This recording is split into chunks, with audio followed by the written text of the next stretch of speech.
After a day of relative calm, two attackers moderately wounded an Israeli soldier in a West Bank stabbing. This as fierce clashes break out between security forces and Palestinians in Hebron. Russia ups its air campaign in Syria as Washington slows. Meanwhile, U.S. President Barack Obama announces a visit to Turkey next month.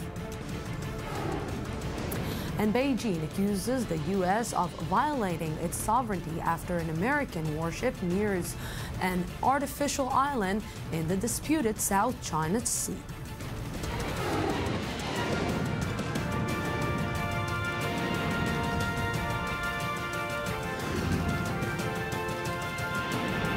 The News Today with Lucy Aharish.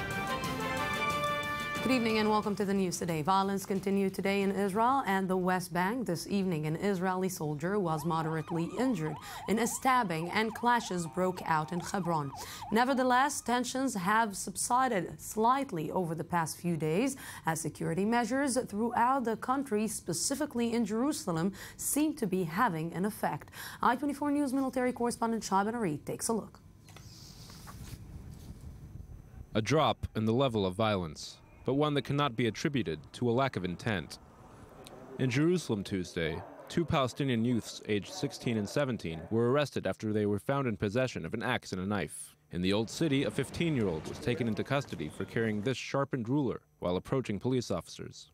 In the West Bank city of Hebron, two women aged 17 and 19 were detained near the Tomb of the Patriarchs for carrying these knives. Overnight in Jenin, Israeli forces arrested one member of both Hamas and Islamic Jihad. A cache of weapons, including M16s, ammunition, and stun grenades, was confiscated from their apartment. It appears security measures are becoming increasingly effective in cracking down on attacks, especially in Jerusalem, where things have been relatively calm for 2 weeks now. Israeli police are continuing with security measures in and around the old city of Jerusalem in order to prevent any terrorist attacks from taking place. Heightened security will continue in and around the area with border police, undercover units and special patrol units taking part in security measures. The security measures in Jerusalem include 3,500 police officers patrolling the streets of the Holy City, the blocking off of exits from certain East Jerusalem neighborhoods, and thorough security checks at those exits that remained open. While these initiatives have brought some much-needed quiet, the situation can hardly be described as normal. Many Arab residents have been subjected to aggressive examinations. The partial closure of neighborhoods has also caused hardship for East Jerusalem residents who work in the western part of the city. This is collective punishment. It's internationally forbidden and internationally banned. The soldiers search everyone who passes by. This can't be. Every day we are late for university, for school, for everything. Doubts have therefore emerged that the policies can be sustained, and indeed recent days have seen blockades removed in some neighborhoods. But they remain in others, like Jabal al-Mukaber and Isawiya. Outside of Jerusalem, the Israeli Arab community has largely refrained from violence in recent weeks, with a dramatic drop in protests and rioting.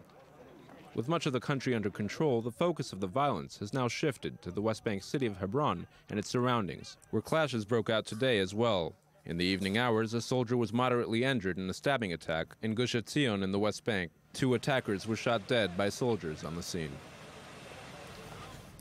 And with me right now here in the studio is Daniel Alon, former Deputy Foreign Minister. Good evening. Good evening, Lucy. And also Shai Ben-Ari, our I-24 News military correspondent. Good evening. Good evening. So the latest updates from you, Shai. Right. It was a day of relative calm until a little more than an hour ago, another stabbing attack, this one at Gush Etzion intersection. Of course, that's in Gush Etzion, a region in the West Bank, slightly to the south of Jerusalem. It's actually a hotspot. There was an attack there exactly a week ago, and there have been a number of incidents in the current terror wave. There are different hotspots when you talk about this current terror wave. Here we're talking about two Palestinians who arrived at the location. A group of soldiers moved towards them to question them. They had a suspicious appearance, and then one of them basically began stabbing one of the soldiers. The soldier has deep cuts in his face. He is classified as between lightly and moderately injured. Currently, his condition is stable, and he is fully conscious at hospital.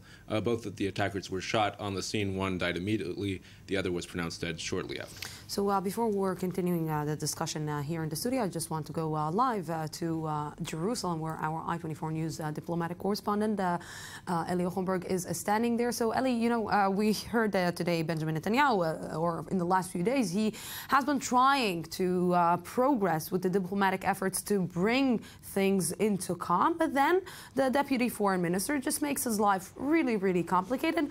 And he actually blocks her and tells her, you know what, just stay silent.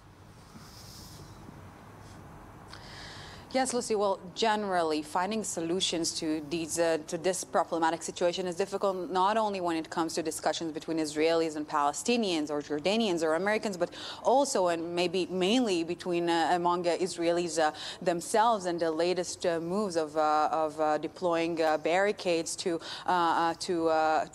border certain East Jerusalem areas from the rest of the city has already raised great controversy, and the discussed idea of revoking the residency of some of the people who live in those areas is only adding fuel to the fire. And what can I tell you? Israel is divided. For certain factions in Israel, such moves are simply the necessity of reality. This is what needs to be done right now, immediately, in order to restore security for Israelis and for others, mainly right-wing government members. Is it's sort of laying foundations for a potential separation of the city, or at least showing it's possible. And this is, needless to say, an unacceptable idea from them. And as you said, we cannot talk about Jerusalem or hawkish parliament members without talking about the flammable Temple Mount compound. And the latest controversy is, as you said, the deputy foreign minister, Tzipi Chotovely, said that the greatest aspiration or hope of Israel is to see the Israeli flag, the Star of David,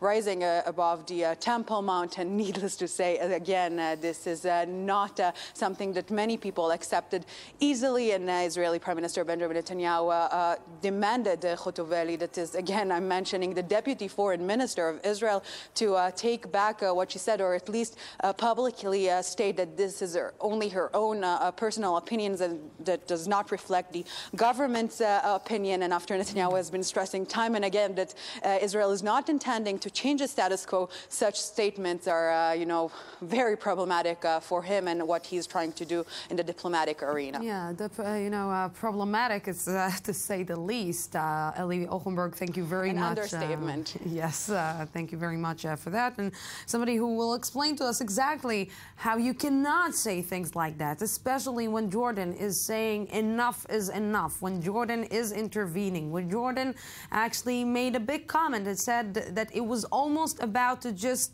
maybe break the relationship between Israel and Jordan. Comes the deputy foreign minister and just says what she thinks because it's her own idea. Can you do it in diplomacy? No, diplomacy sometimes is know how to keep silent. I think sometimes the wisest thing is not to say. And this is sometimes better diplomatically than some things which are being said. And you're right, Lucy. I think we have arrived into some kind of a modus operandi or modus vivendi that everybody can live with. Israel, Jordan, Waqf, and the Palestinians. I don't know if the Palestinians will agree to this stream of cameras reporting. I think that's a great idea, actually, and we'll see if the Palestinians will agree to it, because it cuts both ways. Nobody will be able to do any provocations over there. If this is taken, with the auspices of King Abdullah of Jordan, which is still, I guess, the custodian of the holy places, from in part of the Arab League, I think that is a good solution to go on. So any inflammatory rhetorics on either side is certainly not conducive to any calming of the situation. And I think the Prime Minister was very well advised to do what he did when he asked her to retreat. Until when, I will just ask before we will go and see what we're talking about in the Temple Mount, until when you can run a kindergarten and not a government? Because when you need, as a prime minister, to take care of each and every word that comes out of each and every one of your ministers and each and every one of your deputies, this is problematic, because eventually, with a hawkish government like we're seeing right now, he won't be able to win. Until when he will continue being the magician? Well, it boils down again to the system of governance in Israel, which is unlike the United States. In the United States, everybody works for the president. Yes. And they are being appointed by the president, you know, of course, subject to a hearing if it's cabinet secretaries. Here, they all work for themselves. And this is the problem that we have, this convoluted system, which really needs a lot of reform, brings the prime minister to the position of being, as you said, being like a nurse, you know, with kindergartens. And here we have to remember, all those cabinet members today, even his own party, they are answerable to the constituency who is electing them, which is a very small portion of the population. These are what we call those who are registered members of the parties. You know, who elects all these members? 80,000 people at best. We would need to change the system, because what happens now is that groups of lobby, small ones, could be union leaders or could be the settlers, can really call the shots. And this is what we see. And, you know, poor Mr. Netanyahu, that has to earn cats. I don't envy him. Believe me, I don't envy him. The Temple Mount, where the Al-Aqsa Mosque is located, has been one of the flashpoints in the latest wave of violence. Tonight on the I-24 News Defense magazine, hosted by Alon Ben David, examines the issue. Here's a sneak preview, but be sure to tune in at 7:40 GMT.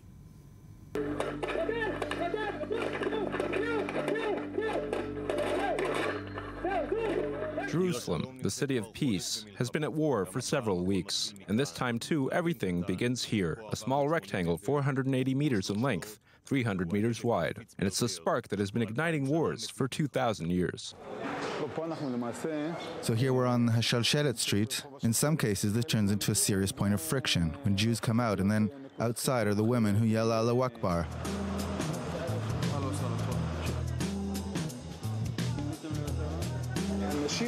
They wait for them there at the edge. These women create provocations. They attack Jews, spit on them.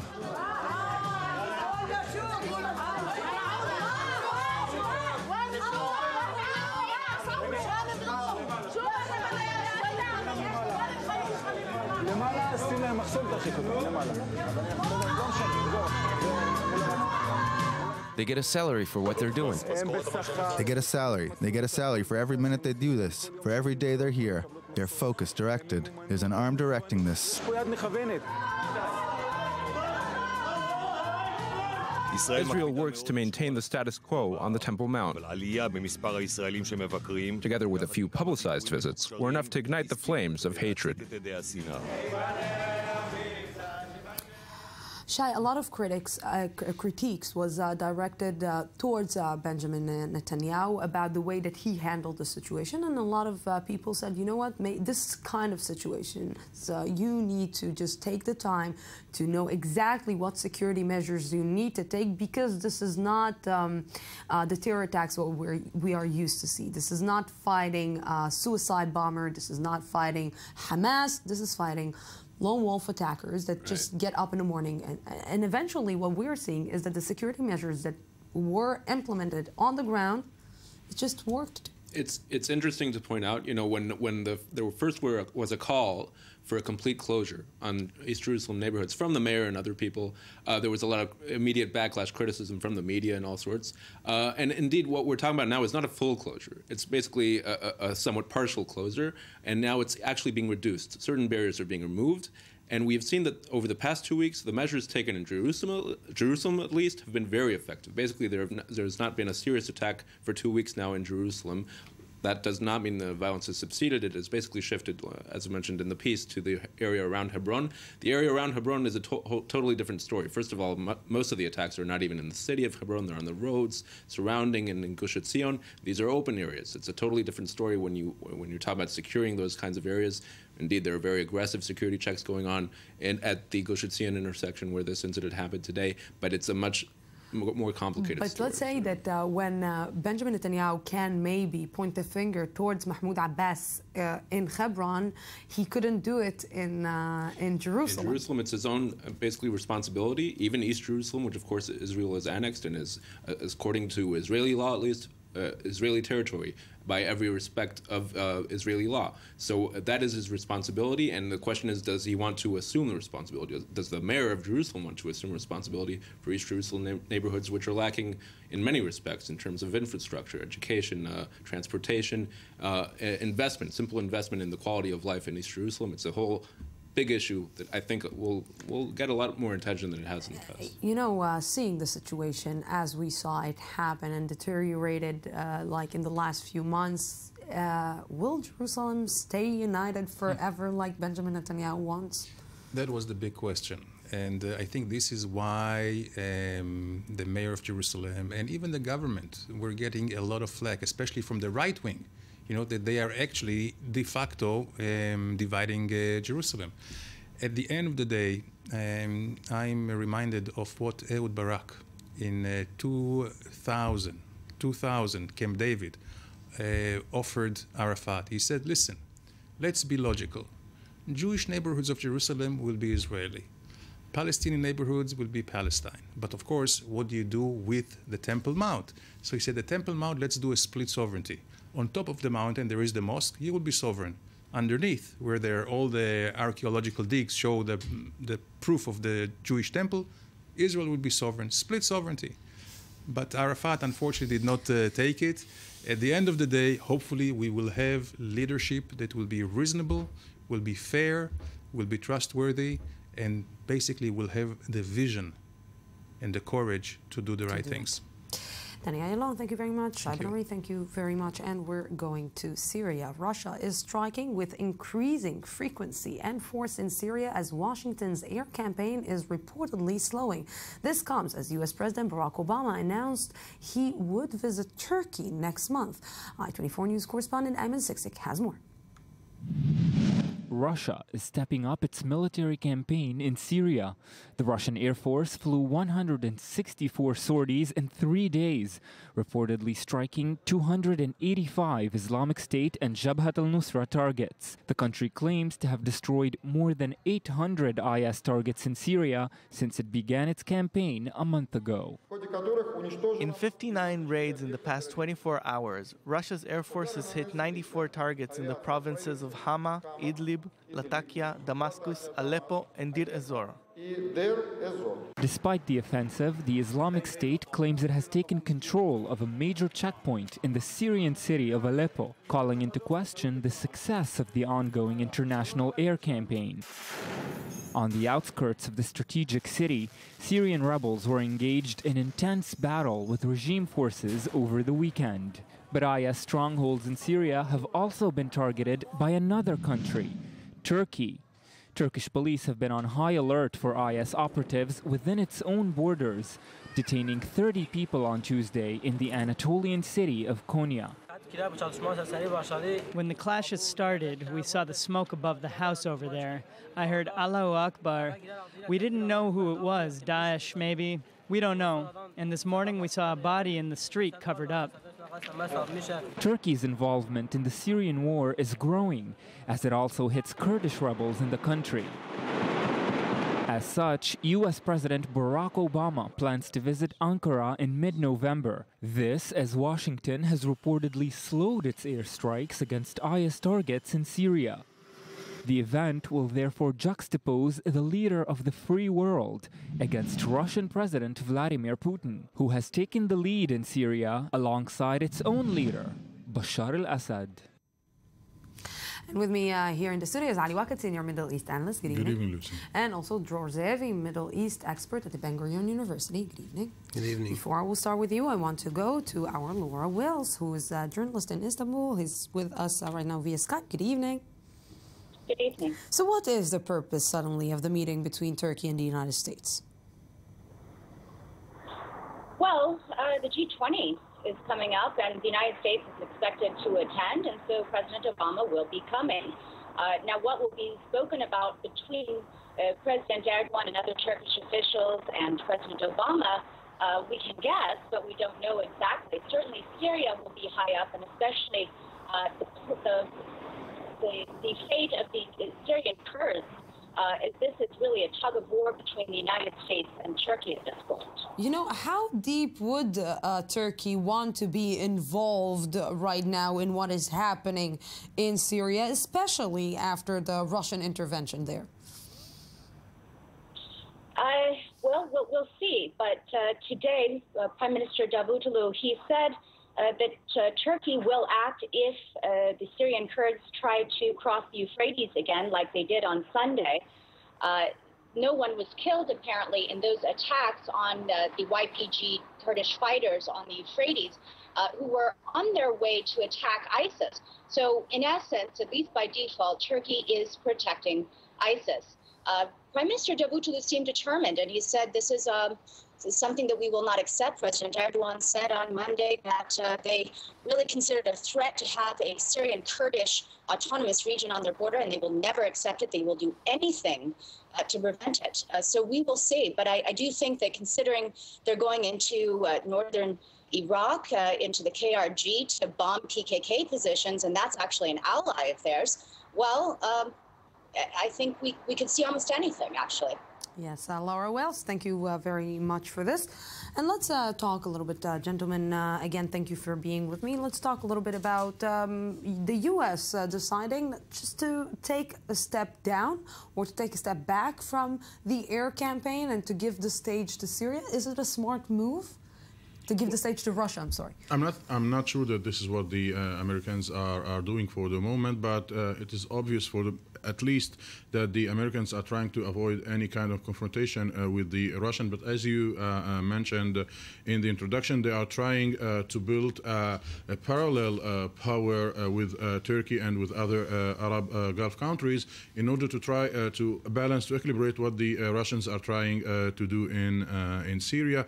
Lucy, I think that our guest will talk more about the Turkish role, but I think that we should wait until the elections in the coming days in Turkey, and the elections will define better what kind of role and what would be the role of the Turks in Syria. This is at least what we are hearing from the Russians and from the Syrians in Syria when you ask them about the role of Turkey. Exactly in this point. And, you know, the elections are really just knocking on the door. The situation of Erdogan is not that good in Turkey, especially when he knows that the Kurdish party is just trying to get into the door just before him.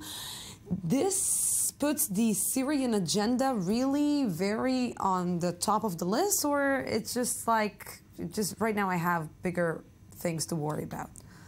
Well, obviously, I mean, the elections is on November 1. It's 5 days from today. So obviously everybody in Turkey is thinking about internal affairs. Nobody thinks about Syria. And there's one other thing I could say is that everything we're thinking about Syria now will be completely different after that date. I mean, Syria is now used as part of the internal discussion in Turkey, whether Turkey should be involved, to what extent, what it should do vis-a-vis the Kurds, what it should do vis-a-vis the Americans and the Russians. But, you know, all this will change. Whether like it or not, it's maybe one of the countries who are suffering from the influx of refugees the most. Turkey was the first country to open its doors to the Syrian refugees, and they maybe anticipated this whole mess before everyone. I don't know if they anticipated it, but they're certainly on the butt end of it. They're getting all the flack from the Syrian conflict, and they're very, very much interested in solving it. Until now, Erdogan was always talking in terms of removing Assad and changing the regime and getting the rebels in. I think that might change in the coming days in view of the complexity of the issues. And I think they realize that they will have to think differently about the whole affair. But as I said, everything will have to wait until we see the results, and maybe Erdogan will be out by then. Ali, just try to put things into order for me, because right now we're seeing that the United States and Russia are fighting together in Syria in order to help Bashar al-Assad. But one side wants Bashar al-Assad out, the other one wants Bashar al-Assad in, but sometimes is saying that they want Bashar al-Assad out. And then we're seeing one side going to Turkey and trying to convince Turkey to do what exactly? I'm not sure that everybody will... Turkey doesn't want Bashar to stay there. I'm not sure that everybody will agree with your definition that U.S. and Russia are fighting together against the Islamic State. This is on one hand, because we are seeing NATO involved in an anti-Russia campaign, accusing Russia that they might be using cyber attacks against international infrastructures in order to hit the West interest, etc.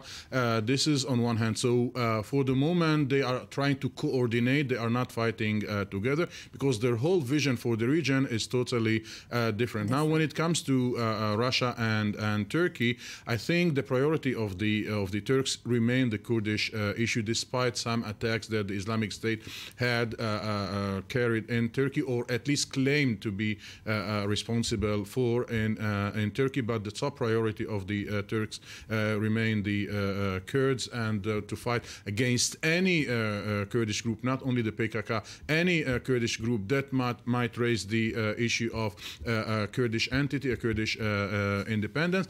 And if the Russians will see that they might be able to pay in Kurdish money to the Turks, I think this can be a very interesting scenario to which the region is going. But we should not forget that the PKK for a long time enjoyed Syrian support, and the Syrians enjoyed Russian support. This is why the image is not so clear. But I think that in the coming days, especially after the Turkish elections, we will be more clever to try to explain or to anticipate what might be Turkey next steps. What is the stand of the PKK towards Syria? Because obviously they do have a stand about it.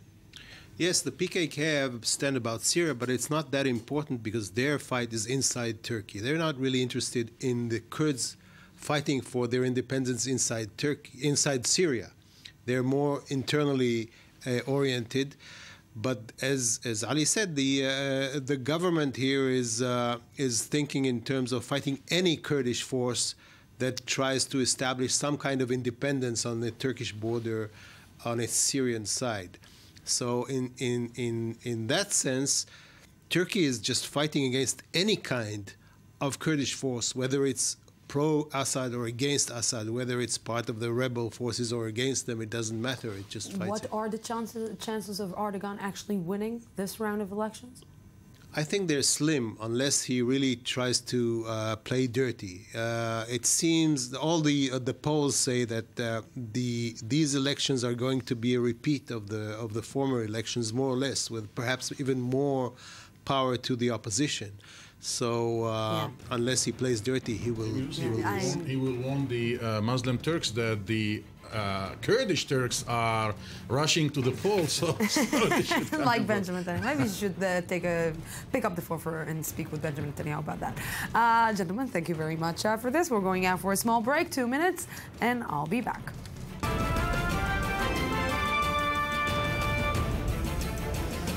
After a day of relative calm, 2 attackers moderately wound an Israeli soldier in a West Bank stabbing. This as fierce clashes break out between security forces and Palestinians in Hebron.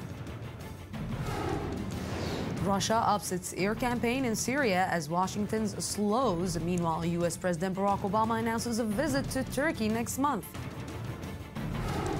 And Beijing accuses the U.S. of violating its sovereignty after an American warship nears an artificial island in the disputed South China Sea.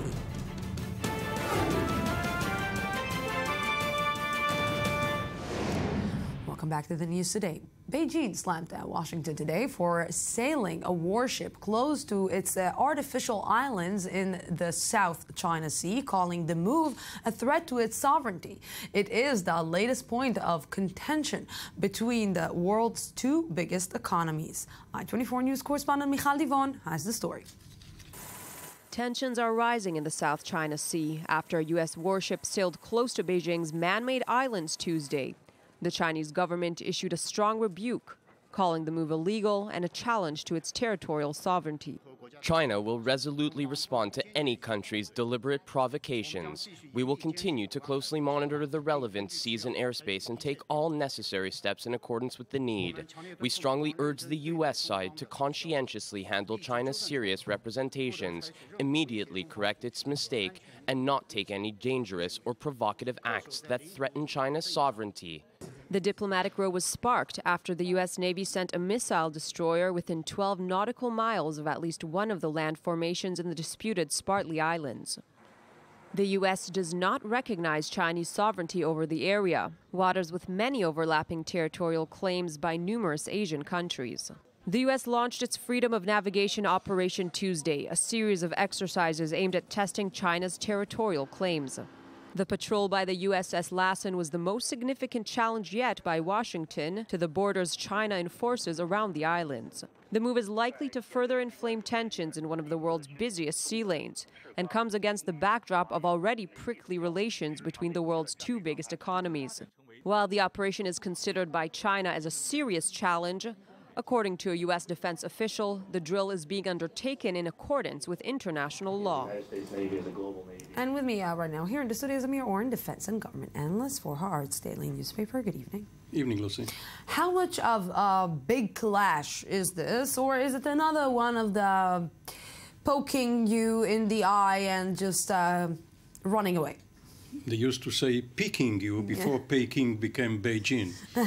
Now, you know you're Chinese, and you know the most frequent word in Chinese, in Mandarin, is chutzpah. Chutzpah, it's in Yes, Mandarin. of course.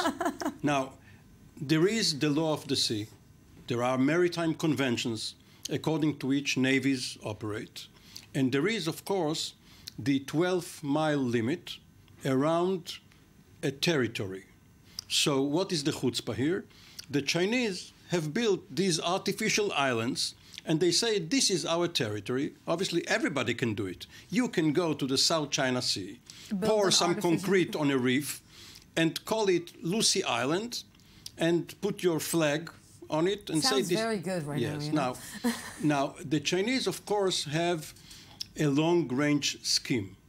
First of all, they claim that all the Chinese communities in the world should come under their protection.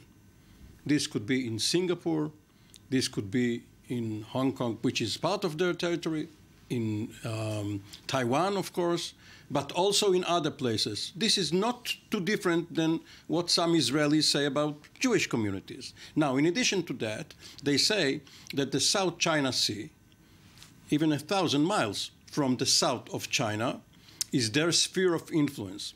And in order to emphasize that, they built these artificial islands, and they challenge everybody, not necessarily the United States, which is a Pacific power, but the ASEAN states, the Philippines, for instance, and others. I'm trying to think how long this peekaboo game can continue, because it's not only going to the artificial islands. We're talking about cyber attacks. We're talking about, the economies clashing one at another. It's until when this so-called game can stay silent and each and every time each of the sides will show more muscles. For the time being, or for the foreseeable future, the United States has announced a year ago or so a pivot to Asia. Mm-hmm. They thought before Daesh became such a concern that now with Iraq out of the game and with Afghanistan receding, which is how it was considered, they can go east. And they meant China and North Korea. North Korea is a threat. China is not a threat.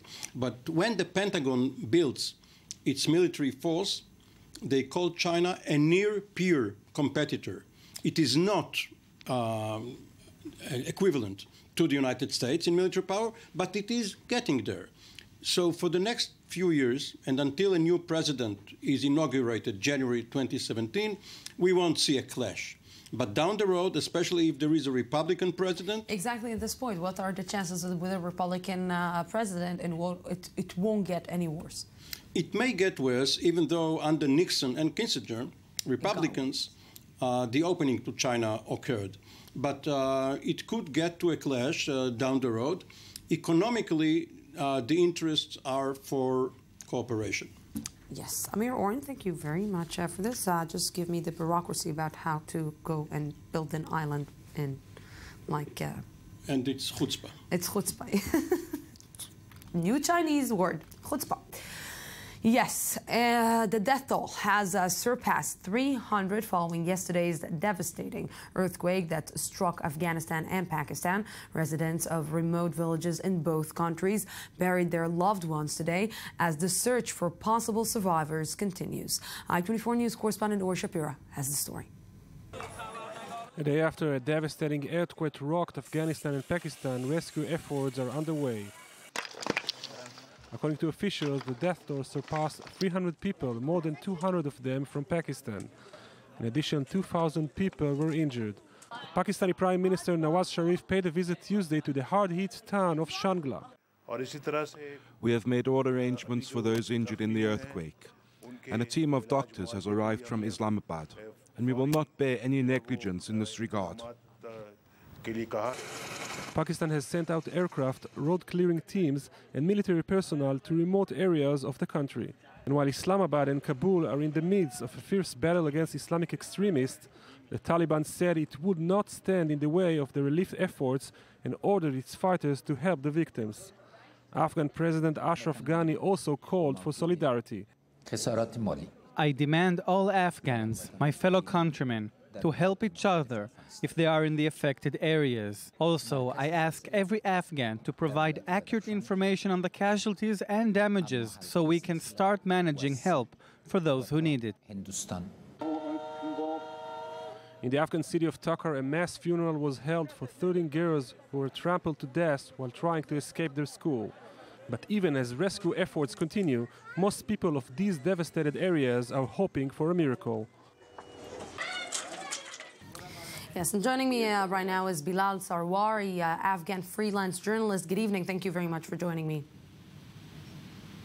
Good evening. Thank you. So, Bilal, if yesterday we spoke about maybe the willingness of the world to come and help, and that the world is coming and helping, but maybe the government needs to do more, do you see this happening on the ground today? I'm in the northeastern province of Kunduz today, not very far from Badakhshan. And as I speak to you, there are serious concerns that in several districts where the Taliban are in control or they're active, aid cannot be delivered. Although the Taliban this morning had said that they welcome foreign NGOs and aid workers to come and help, but there are real difficulties there. The Afghan President Ashraf Ghani was having a video conference with all of the governors of the affected provinces. And now we know from the president that at least 115 people died in that mass earthquake. More than 600 were injured, and more than 7,000 homes have been destroyed or partially damaged. As we speak, this is a season in Afghanistan. It's winter time, so for children and women who've been living outside, it is very difficult. And people in Badakhshan province simply want blankets, medicine, and food. Bilal, you mentioned you mentioned the Taliban, and I'm asking myself if after this natural disaster, if they are putting their guns down, stopping to fight, and actually making some room for more help and human help to one another. Well, the Taliban had said in Badakhshan that they would welcome aid work. They would welcome NGOs, but it's simply the question of people not trusting that Taliban offer. But there's also the issue that a lot of the mountains collapsing and blocking roads. And this is a country of a very difficult terrain, so you need helicopters, you need to think how you transport help. And in most cases, if 7,000 homes have been destroyed, almost 60% in Badakhshan, a very mountainous province, already very impoverished, then it might take quite long for the Afghan government to take care of those communities and to help them recover. The United States, India, and many other countries have offered their help. The UN has said that they're here, they want to help. Let's see what sort of damage we're talking about again. It's been 2 days now, and the Afghan government still does not have a perfect idea. Yes. There's no survey of the extent of the damage. Yes. Bilal Sarawari, thank you very, very much for this phone call with us. And a Yemeni hospital run by medical aid group Doctors Without Borders was reportedly hit by a Saudi-led airstrikes, wrecking the facility and wounding several people. This comes after a hospital run by the same group was bombed in an American airstrike in Kunduz, Afghanistan on October 3rd, killing 22 people. And we're going to a very interesting story. Lebanese authorities foiled one of the country's largest drug smuggling attempts ever, seizing 2 tons of amphetamines before they were loaded on the private plane of a Saudi prince. The manufacturer of the pills thrives in Lebanon and war-torn Syria, where fighters reportedly take the drug to overcome their fears. I-24 News correspondent Mohammed Al-Qasim has the story. A Saudi prince was detained in the Lebanese capital of Beirut after he was found trying to smuggle 2 tons of amphetamine pills and cocaine back to Saudi Arabia.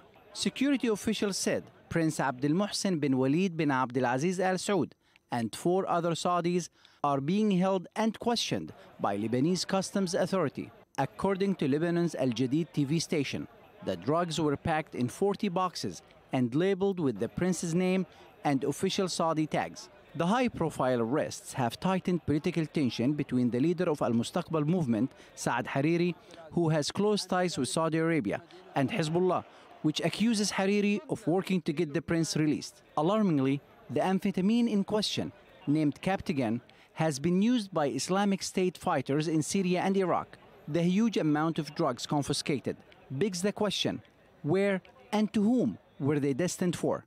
Abdul Muhsin is not the first Saudi prince to have a run-in with authorities around the world. Just last month, a Saudi prince was arrested in Los Angeles for allegedly sexually assaulting a woman at a Beverly Hills mansion. But authorities did not file charges, citing a lack of evidence. That's the most important thing, that they really respect women. Let's go to something else. Congressional leaders are reportedly close to reaching a 2-year budget deal that would prevent the U.S. government from shutting down. The agreement proposes that Washington sell 58 million barrels of oil from emergency reserves over 6 years to help pay for services that would otherwise be cut. Congress is also attempting to reach a deal to extend the federal debt ceiling until March 2017. And right now with me here in the studio is Lionel Friedfield, financial analyst. Good evening. Hi, Lucy. So let's talk about BP, the energy company, and you're here with new news. Actually, you were mentioning the oil and the fact that the oil price is still very low. If we compare to last quarter in 2014, it was $100 on average. Like a third quarter of 2015, it's $50 in average. It has consequences on corporates. BP, one of the largest energy company in the world, basically is earning half of what the company used to earn. So they had to cut on what is called CapEx, capital expenditure investment, and they're going to cut $9 billion till 2017, to face the situation. But they're also going to divest more than $6 billion of assets because of the low oil price. So why we're still seeing that the oil prices are going up? Why? Because, there is a general, in the world, like the countries, some of the countries, Saudi Arabia, Kuwait, for instance, they don't manage to bring it up because I think it is international pressure. But what is interesting to notice is, like Gulf country like Kuwait, Saudi Arabia, they have a lot of money. They have sovereign funds. For instance, Kuwait has more than $550 billion in a sovereign fund, so they can last. The situation can last for some years, but already, and for the first time, we see that for this country in terms of the deficit of the budget of the states. Let's say for Kuwait, they're losing $28 billion. And if you're mentioning the Arab countries, where is Saudi Arabia in all this? Saudi Arabia is one of the largest exporting countries of oil. So Saudi Arabia is also facing the same issue as Kuwait, having deficit, in a budget, because most of the revenues of the states comes from oil. So now they're living on, I would say, the petrodollar that they made in the past when the barrel was $100, $120. And that's why also it's very important for them to set up sovereign funds, because the sovereign fund, they have like $500 billion, $700 billion, and investing everywhere in the world. Let's say like Qatar is doing a lot of investment in France. They bought the football team, they bought different assets. What I'm trying to understand from what you're saying, that if this situation will continue being the same as it is right now, it can lead big countries to bankruptcy? Almost in theory, but that's why, a few Gulf countries understood that they cannot rely only on oil and gas, and they started to diversify the investment, okay? So that's why you've got a lot of Gulf country investing into the, leisure, into hotel resorts, Today, most, let's say, of the luxury hotel resort in Paris are owned by Gulf countries. And so they understand that this situation cannot, continue anymore. Some other countries are investing, for instance, into museum. That's why you have some museum coming, or university coming to the Gulf countries. But definitely it's one of the biggest issue. Hopefully for those countries the oil price will go up, but you've got also other countries that benefiting from low price. And they will continue earning billions and billions and billions of dollars. They will, anyway, in interest. Of course. Lionel Friedfeld, thank you very much. Thank you, Madam. Yes, and according to a new study, global warming could make the Persian Gulf uninhabitable by the year of 2100. The scientists found that if greenhouse gas emissions continues unabated, heat waves will eventually prevent humans from maintaining a normal body temperature, which means that we here in the Middle East won't be able to live here. Or Shapiro has more. Life in the Middle East can be challenging, but now a new study shows that by the end of the century, in some parts of it, life will be intolerable. A new study by the Natural Climate Change Journal says rising global temperature could push the Persian Gulf cities across a climate threshold unknown since the beginning of civilization. The study that used numerous computer simulations showed that the heat index in cities like Dubai, Abu Dhabi and Doha may hit 73 to 76 degrees Celsius for at least 6 hours a day, more than the human body can stand. And as today, heat waves in the region may be a threat to the elderly and the ill, if global warming continues, fit people would also be endangered. Apparently, the issue of global warming may have severe implications on other regions as well. A new study by University of Exeter shows that subglacial lakes in Greenland will be more frequently drained in the near future. Some measures to protect low-lying lands from the North Sea have already been taken in the Netherlands, where thousands of kilometers of dikes, dunes and barriers were built. Water is a risk, but also an opportunity, and that is exactly what the Netherlands learned in the past and will learn the world in the future, is if you embrace water and that culture of living with it, you can actually develop a way forward. Meanwhile, leaders and experts are waiting for the UN Climate Change Conference, or COP21, which will take place in Paris in late November. Earlier this week, leaders of the Catholic Church joined the call to sign the bold climate change agreement for the sake of the Earth. We ask for a fair, legally binding, and truly transformational climate agreement to be signed at COP21. Experts say that if the world limits future heat-trapped gas emissions, an intolerable level of heat may be avoided. But even if a deal will be reached in Paris, governments will have to prove their ability to enforce it. Otherwise, the price will be the lives of the next generation. And with me here in the studio to tell me maybe we found peace in the Middle East is Netta Achitouf, journalist in Haaretz Daily newspaper. Good evening. Good evening. This study just brings an end to all the Middle East clashes. Yeah. Just all of us won't be able to live here. Yeah. Exactly. Maybe this will be the solution for all the wars, in this heated region. And, it's also metaphorically and also literally. It's sad because I'm trying to understand how it will lead us to this situation from other side of the earth.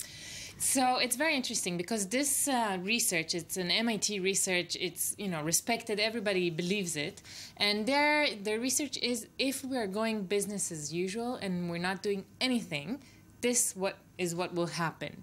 But there are other options. We can do things, and you know, in December there'll be the biggest environmental summit in Paris where all the major leaders will be there. Obama already started taking really huge steps. I've been here talking about it in favor of the environment and to reduce climate change. So there is another option, and it's a really good timing for this report, because the Gulf countries, you know, where we are talking about, the heated region, they're not so much into this climate summit, and they're not signing very easily all those agreements, and they're saying this is something of the Western world, we want to continue, you know, our oil industry, and of now course, they will have to. Because all of them won't be here until this disaster will happen. So it was like a perfect timing, like, to push them into this climate worldwide effort to do something, and let's hope this will be the case. You know, we are seeing just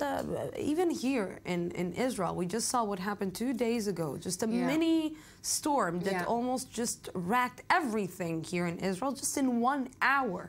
And these changes really that are happening all around, tornadoes, and we're seeing tsunamis and earthquakes, this is really something that is not preventing the world leaders, or not making the world leaders, I'm sorry, to do something, even if they won't be here, to make sure that it's, or to see it happening?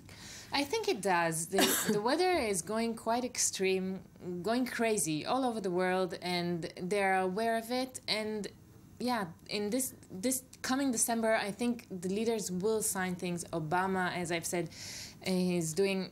China is actually really changing its climate change policy, and all the coal-dependent factories. There are things happening. You know, I would like to ask you, if you would have been the one who's organizing this summit, which countries will be very, very important for you to be there, because they are the ones who are doing the biggest damage to the world? So the new economies, it's China, Brazil, India, all the rising economies, they are very, very much important. And Africa, the countries of Africa, all the African states, they are really major parts of it, because they are going to suffer the most as of the Middle East.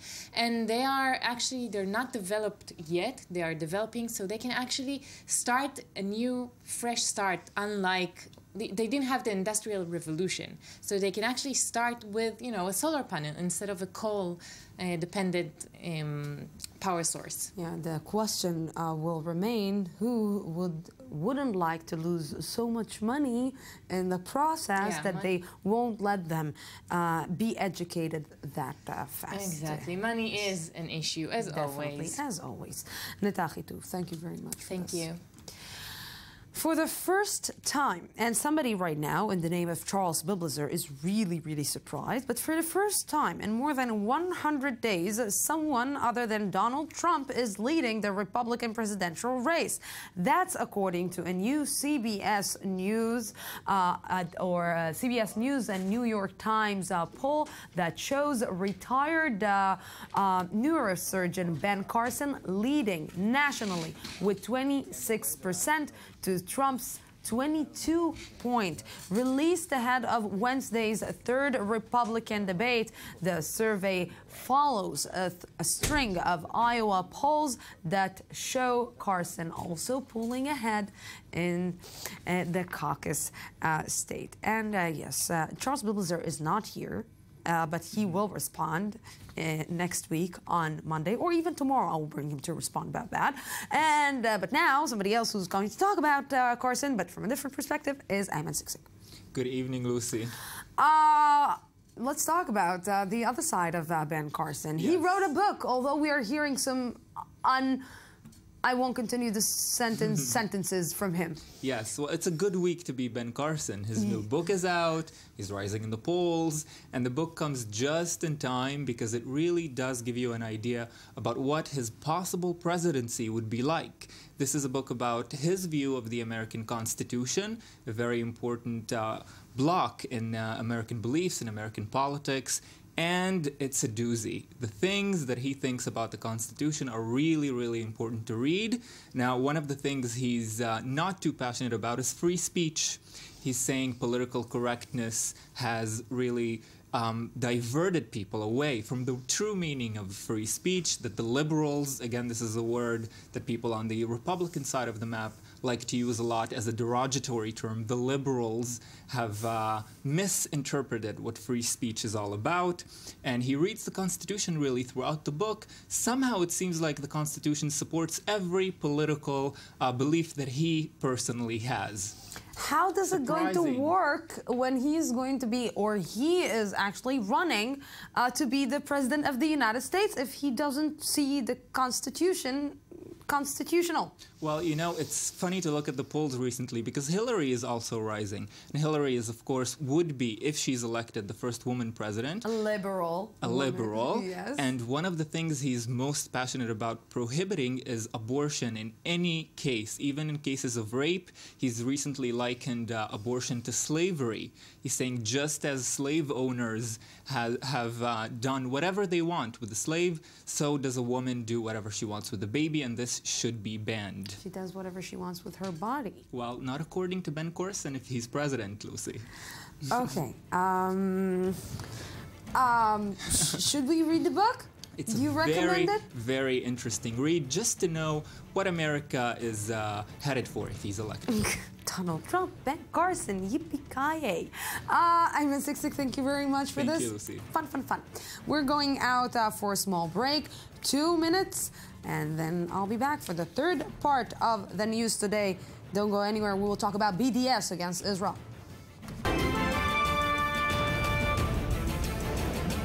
Welcome back to the news today. Over 300 British academics pledged to uphold an academic boycott of Israeli universities, citing their, quote, support for Israeli violations of international law and the occupation. The academics published a full-page advertisement in today's edition of The Guardian in direct response to an ad published in the same paper on Friday by some 150 public figures, including Harry Potter author J.K. Rowling, who expressed their opposition to a cultural boycott of Israel. And to discuss this with me here in the studio is Tom Gross, Middle East commentator. Good evening. Evening. And also Yariv Oppenheimer, General Director of Peace Now. Good evening. Good evening. You know, we are always talking about the occupation and about the fact that Israel needs to get to a solution in order to solve the problems, in order maybe to try and put a different image and maybe to start talking about different things about Israel abroad. But is this the way? Because when they are talking about boycotting universities, they're talking about also our people who are studying in universities in Israel, and they boycotting them also. I think that the academic world in Israel has a role to play in the fight against the occupation. And many of the academic figures are speaking out against occupation, and this is very good. And when international groups boycotting the whole academic world, they are also boycotting the same people that are fighting from inside Israel against the occupation. So I disagree with them. However, I think that we can all together a lot of time disagree with these people. Eventually they are going to win. Because if we are not going to solve the problem of occupation, of the lack of rights for Palestinians living in the West Bank and Gaza, we can continue to say, don't boycott us, but this movement will become stronger and stronger. So I think that without solving the Israeli-Palestinian conflict, this is an outcome that will just will just become bigger and bigger. I will ask you a question. Specifically, these weeks, when the entire world is seeing that Jewish people are being murdered on the streets, innocent Jewish people are being murdered on the streets of Jerusalem, and in Israel, isn't we already used this word here? Isn't it a little bit chutzpah to come and blame Israel in this specific situation? I don't know if it's chutzpah, but I think that we will not be able to convince the world by showing our dead bodies. We will not be able to convince the world that we are the victim and the weak partner here. I think that the only way to convince the world that we are really wants to stop this circle of violence, and the only way that we can unite the world against the terrorist attack is also by showing that we are ready for peace talks, a real peace talk with the Palestinians and the end of the occupation. By the way, regarding BDS and what we saw in Britain, our position in Peace Now is that we totally against BDS. If I will be sitting in the studio of the BBC, I will say to these people, stop it, don't do it, don't boycott the whole of Israel. But you have full rights not to invest, to support, to trade, to do anything with people living in the West Bank, the settlers, because the settlements are a political movement that shows and actually create the situation of occupation. So I think that there is a difference between BDS and people that don't want anything with the settlements movement. I will talk with you on the same point, and I would like to ask you if a boycott on Ariel University, for example, is okay, and a boycott on Bar Ilan or on Ben Gurion University is okay. But Tom, I would like to ask you on the other side. Maybe after years and years and years that Israel is trying to convince the international community that it is a victim, that Israel is trying to convince the international community not to boycott it, and it's not working. Maybe it's about time that Israel will understand the hint and will say to itself, you know what, maybe I need to just find another solution. Well, first of all, most of the advocates of boycott in Britain and elsewhere are not advocating a boycott of products from the West Bank or of Ariel University or of settlers. They're advocating a boycott of Israel, and specifically of academic and cultural figures in Israel who tend to be on the left, who tend to be more supportive of peace now. The very people who are threatened or with boycott or not invited to lecture or not invited to perform are people like the Bat Sheva Dance Company or the Israeli Philharmonic or academics from the Hebrew University or Tel Aviv. So the very sectors of society with which the West should engage and listen to and support, they are shunning. And I think it's counterproductive. I think it hardens attitudes in Israel in general, particularly, as you pointed out, at a time when there have been a series of knife attacks and murders. It hardens support. It makes people less likely to support the left. I'm happy to hear that Yariv would speak forcibly on the BBC against BDS, but I think I would advocate to the Israeli left to do more than just wait to be invited, but to actually write, for example, to The Guardian in response and say that you're damaging peace efforts. This is not the way. This is not my position, but Peace Now should write saying we support you not buying products that are built on farms in the West Bank from Israeli settlers, if that's your position, but we absolutely don't support your boycotting, academics at Tel Aviv University. You want to answer? First of all, we are doing it, although most of our effort is to be active here, but I want to be the advocate of people next to me that I disagree with, but I respect what they are saying. And they are saying that, like in South Africa, eventually boycotting only the settlements will not move the Israeli public. I'm talking about foreigners that speaking with me about Israeli society. And they're saying we are, as foreigners, believe that the only way to create a reality in Israel in which Israel has no choice but to pull out from the West Bank is to boycott the whole thing. And they are saying one sentence that I respect. I disagree, but I respect. They are saying we need to help Israel to save itself from itself. We need, when you take the keys from a drunk driver, you are forcing him not to drive. You are taking the keys out of his hands. The same thing we will do with the BDS. We will boycott the whole thing, so people will understand that even if they don't want to give up the West Bank because they love it, it's nice. The Palestinians are okay. They are sometimes doing some bad things, but we can live with that, like Bennett said. Still, they don't want to do it voluntarily, so we need to force them. I disagree with it. And as an Israeli, I don't want to take this position at all.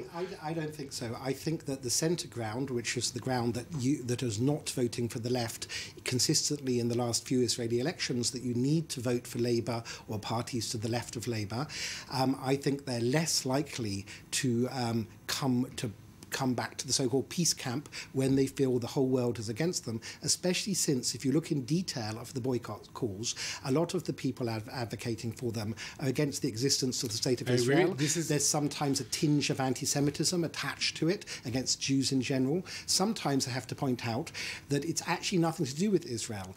They're successful Jewish academics in Britain, and some non-Jewish or other academics are jealous of them, but they can't openly be anti-Semitic in the post-Holocaust world, and in fact it's illegal in Britain. So they will use Israel as a kind of political football, and if it was entirely to do with the Palestinians, I would have expected the same people to speak out at all, or at least forcibly, or at all, when Palestinian refugee camps are under fire from Assad and ISIS forces in Syria, or when Palestinians are being rounded up by Hamas in Gaza. It's not really about the Palestinians. It's about attacking Israel and Jews, which is something different. I can agree with you that there is a small base of anti-Semite movement in the BDS movement. But without the occupation, this BDS thing will remain very small and irrelevant. The problem is that the occupation and the policy of Israel in the West Bank and Gaza create a coalition abroad of anti-Israeli, but also people that are pro-Israelis, including Jews, that would like to see the end of the occupation. And they are, and when we are not doing anything concrete in order to do so, when our prime minister is actually saying to the people, listen, I can speak about the two states, but I'm not going to do it, the opposite. I'm going to continue to build settlements and to prevent this future solution, then you play into the hands of the anti-Semite, because they have better chance to bring more people to their coalition. Then they need to do something completely different from what they're doing. I'll repeat. They need to very specifically target companies or people or institutions in territory that they think should be a Palestinian state. If they target mainstream Israel, I don't believe, on the contrary, but you know it that makes the people EU solidify with position, settlers. the EU position is exactly that,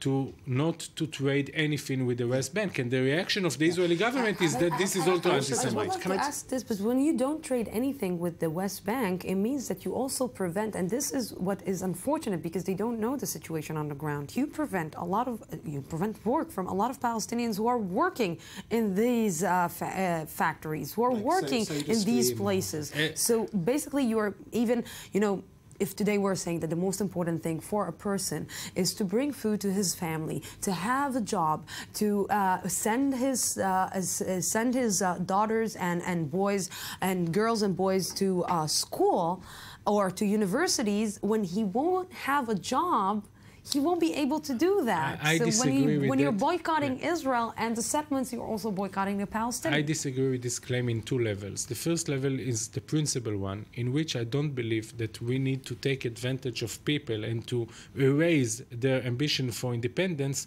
just that they will be able to get salaries. And I'm sure that many of the Palestinians that are coming to work in the settlements are doing it because they don't have a choice, not because they believe in the political idea of the settlements. More than that, the second level is that we can solve it. If these factories will be moved into Israel and we will allow Palestinians to come into Israel and to work in these factories, we didn't do any harm for the Palestinians. The BDS movement is targeting SodaStream, which moved to the Negev, is employing Bedouin and other Israeli Arabs, and they left the West Bank, as they wanted them to, putting Palestinians of the West Bank out of work unfairly against their will, and now they're putting their venom, it's really vicious, against SodaStream on their new factory in the Negev. So I think, I don't say you particularly naive, but the Israeli left are naive if they think it's just about settlements. I think that it's not about settlements. But I think that it's a vicious campaign against the state of Israel per se. No, it's not against the Israeli state. It's against the Israeli state policy. I don't think These so. people, most of them, so. they would not like to see Israel erased. These are the same people that support Israel all the years, including these days as well. But they don't want to see the continue of the occupation of the West Bank. What there is in London and Britain that is actually making like you're saying, these people to go against Israel or against Jews, because when we saw the meeting between Benjamin Netanyahu and David Cameron, it was a friendly meeting. David Cameron was committed to the security of the state of Israel, to the friendship, to the economy relations, to the ties between the two countries. What? How come it's like such a big phenomenon in Britain? Okay, so Yariv, what I'd like to say, Lucy and Yariv, is I respect your hard work over the years on the settlements. Okay, I don't agree with all of it, but I respect it. But viewed from outside, I can assure you they don't have the same concerns that you do, which is just about settlements and creating a Palestinian state on 67 borders. In London and elsewhere, this is about Jews, okay? Not just about Israel or the Jewish state, okay? The language that they use, not everybody, of course, you're in touch with Zionistic left-wing Jews, okay? They have nothing to... There are about 120 armed conflicts in the world. Britain, the country I'm from, has one land border with the Republic of Ireland, and there's a border dispute on that island. Britain is bombing Iraq. You don't read a single sentence about the civilians that British planes are accidentally killing in Iraq almost every day. There is nothing. Whereas Israel is on the cover of the newspaper, it's in the letters pages, on the op-ed pages, in the cartoons, okay? Today, The Guardian online has 8 letters attacking Israel from about 15 letters at all. One little country, even if Israel is guilty of the worst things everyone says about it, okay? Why is there no letters condemning, for example, the American bombing of a hospital in Afghanistan last month where 30 people were killed? This is pure prejudice. It's one thing to hold Israel to a higher standard than dictatorships like Bashar Assad. That's understandable. No, wait. It's another thing to hold Israel to a higher standard than they hold themselves, Britain or the United States or France. This is prejudice, and the only conclusion one can reach at the end is because Israel is a Jewish state. If Israel was not a Jewish state, if it was France and Israel reversed, because France is killing people in Mali and elsewhere, Denmark is bombing Syria. Do you hear any demonstrations against Denmark? Let's go back 20 years ago. 20 years ago, a bit more than 20 years ago, 20 years ago and 5 months less, when Rabin was prime minister, the whole world was standing in line to shake the hand of the prime minister of Israel, including, that's one thing. They would have Netanyahu was assassinated. Including Arab worlds that today have no connection with us anymore. And this was a proof for me that it's not anti-Semite. It's about the policy. It's about the face of Israel. When you got a leader like Netanyahu, that the face of Netanyahu is almost a racist face. It's Livni that's wanted for war crimes in London, not Netanyahu. I'm sorry. Olmert and Livni and Sharon, it's not all about the people that did the Netanyahu. war crimes are not the majority. Now we're speaking about the majority of Britain. You spoke about that. And I don't think that we can use anti-Semite as an alibi for the action that we are doing, and we should take responsibility for that. I would just tell you, 16 minutes just passed, and I was fascinated by both of you. Thank you very, very much for coming. Obviously, we won't be able to solve that here, but thank you very much for coming to the studio. That's it for tonight. Tomorrow we'll be here at the same time, same place from the Jaffa Port, Israel. No BDSM, just good night.